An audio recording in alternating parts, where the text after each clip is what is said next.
Thank you, CEO.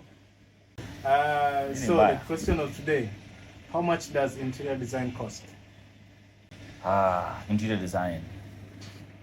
By the way, it's a very common question. Many people ask me, how much does interior design cost? What are the charge pesa ngapi? All this and all that. I would say interior design is it depends with the context. One, it depends if a designer is coming in as a consultant only, or you're coming in for the project, entire project. So sometimes someone will give you consultancy fee just when they're coming in as a consultant only. Sometimes people give you a fee for both consulting and designing during the process, especially if the person is doing the implementation, but the consulting bit was also too heavy to handle without charging. So yeah, so people will charge you per hour, some will charge you per session, some will charge you on a figure.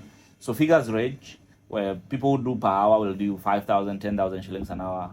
Then limit you with what, whatever you guys you can discuss. But for us, most of the times when it comes to most projects, we don't charge design fees.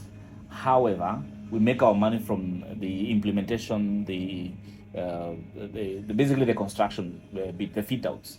But when we are only doing design only, whereby now someone just wants maybe design things like maybe drawings, working drawings, 3D renders, photorealistic things.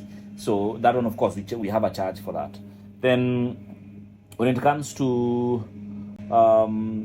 when we are making money from fit outs, then we don't necessarily have design hidden as a charge. No, we just, for example, if you're giving us work and it involves tiling, we make money from tiling. If it involves plaster works, it involves painting, it involves any other thing, maybe supply and fit of other things like furniture, loose things like planters, plants, lighting, and all those things. That's exactly where we make our money from markups.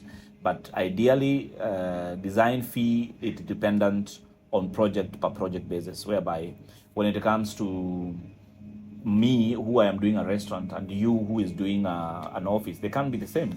This person needs a kitchen, this person needs seats. An office setup is definitely different from a kitchen space. An office setup is definitely different from a workshop or warehouse. So context, of course, matters. Two, what are we installing? So it can be the same warehouse. Maybe one person can ask you, how much did it cost maybe my neighbor here who did the same thing? I want you to cost me maybe the same, but it's not possible because tastes are different. In interior design, you don't, as a designer, I don't cost what I like. I'll do propositions in terms of designing works. I'll do for you maybe the 3D renders for you to see exactly what I'm proposing to do. We'll make changes according to your liking.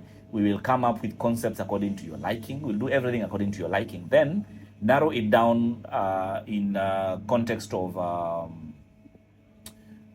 now the places or the things that were specified in your design that are different from the other. Those are the things that are going to be costed, and that is the price we're going to set. So there is no way one design can be the same as the other in terms of costing. That's the reason why there is no a blank price for every design works. But when it comes to consultancy, people have rate card. Yeah, people have rate cards.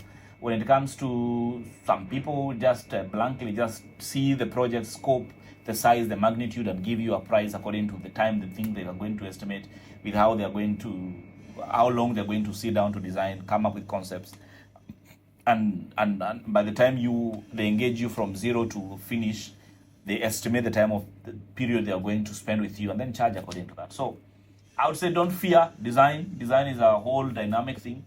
Always engage, always ask. You don't charge for asking. Yeah, I wish you well for your design works. Asante sana.